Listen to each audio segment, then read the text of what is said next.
مش عارف من غير العلبه دي كنا عملنا ايه. دي بطاطس كامله سهله التقشير، وهنجرب كمان كفته مشويه في 5 دقايق، وهنحلي في الاخر باسرع كرواسون ممكن تعمله في البيت. الفيديو اللي فات جربنا كنزايه جواها صينيه بطاطس. الكنزايه دي بقى جواها بطاطس كامله سهله التقشير من براند اسمه حفصه فودز. دي وزنها 400 جرام بس وزنها الصافي 200 جرام، والكنايه دي ب 38 جنيه. ما الناس بتوع البطاطس عاوزين مننا ايه؟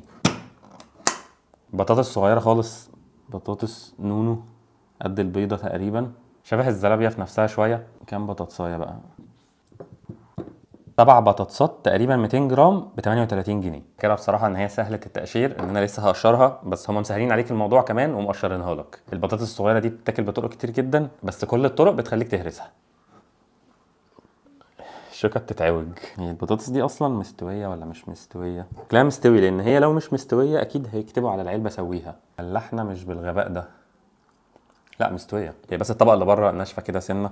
هي البطاطسيه من جوه طريه، بس من بره الطبقه اللي بره دي ناشفه شويه.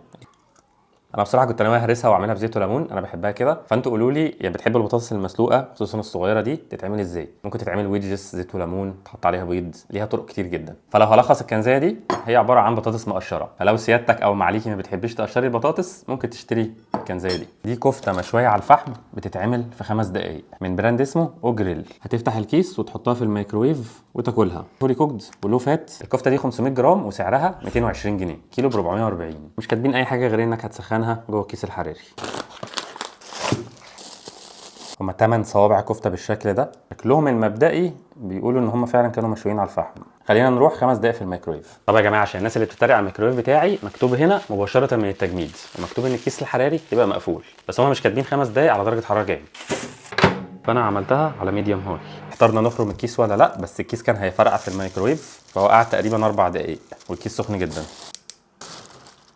دي نسبة المية اللي نزلتها قليلة شوية بصراحة. 8 صوابع وريحتهم حلوة جدا بصراحة، ريحة شوي، ريحة فحم. كفتة برضو فيها لمعة بالله. متفرقش عن أي كفتة بتجيبها من أي محل كفتة بصراحة.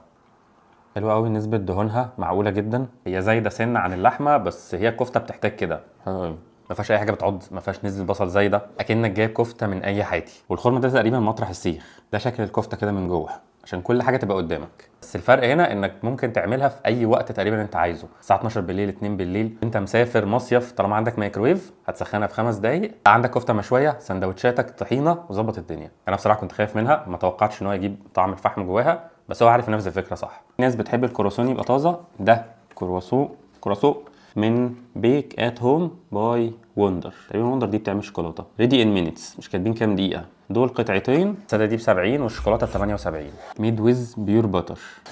المهم ان هما قطعتين كرواسون كبار كده جوه العلبه دي. نطلعها تفك من ربع لنص ساعه، وبعد كده نحطها في الفرن 175 درجه تقريبا تلت ساعه، وهنسيبها تبرد 5 دقايق. يلا بينا. هعملها في الاير فراير لاني بعمل كل الاكل في حياتي تقريبا دلوقتي في الاير فراير.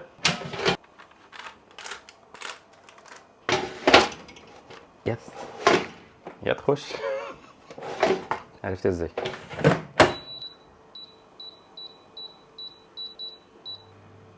هي كده تمام قوي، خدت 10 دقايق بالظبط كده، هي ارتاحت 5 دقايق بختها. ريحتها حلوه جدا، لونها ذهبي. عامة المخبوزات لما بتبقى لسه سخنه كده وطالعه قدامك وريحتها والجو اللي بيتعيشه لك ده، فيها طعم زبده كده طبيعي مخلي طعمها حلو قوي. اللي بالشوكولاته شوكولاته، واحب ابدي اعجابي باللف لف لف لف لف ده. كميه شوكولاته بصراحه حلوه قوي.